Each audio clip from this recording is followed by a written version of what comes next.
Sa ngayon, hindi po ako makakasagot patungkol po dyan at hindi pa po rin namin pag-uusapan patungkol po dyan. Po mga kaibigan, pakinggan po natin itong statement ni Claire Castro, no, na para bang nagpapahiwatig na mabubuwag na ba ang ICI? Matatapos na ba ang kawalang silbi ng komisyong ito? Pakinggan natin.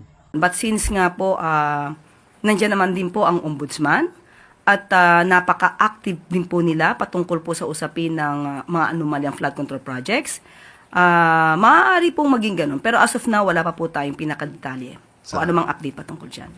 Well, the problem kasi sa ICI, hindi naman binoto yung mga membro dyan, di ba? Inappoint eh.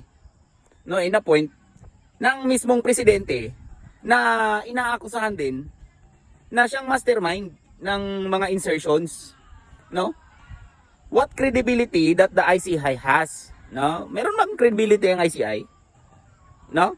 The moment na pumapayag sila sa executive session doon sa mga pinapatawag nila, magdududa ka na talaga eh, di ba? Nakakaduda na. Tapos, yung mga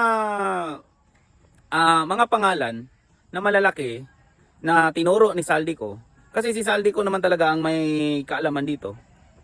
No, bakit hindi sila kasali sa mga inirekomenda na kasuhan? Si Romualdez wala pa rin eh, 'di ba? Pero yung mga maliliit at mga kritiko ng administrasyong ito ay 'di ba? Pinakakasuhan na.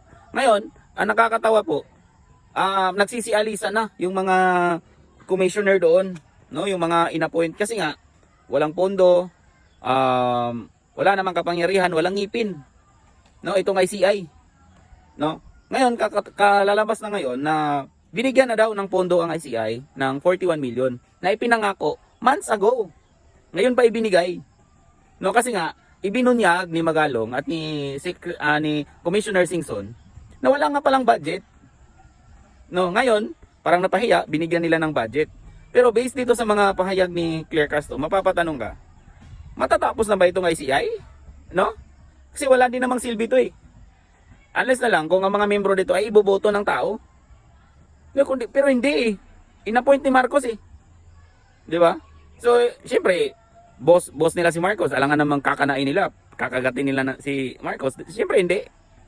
Kaya napaka-shallow, napakalabo ng komisyong ito.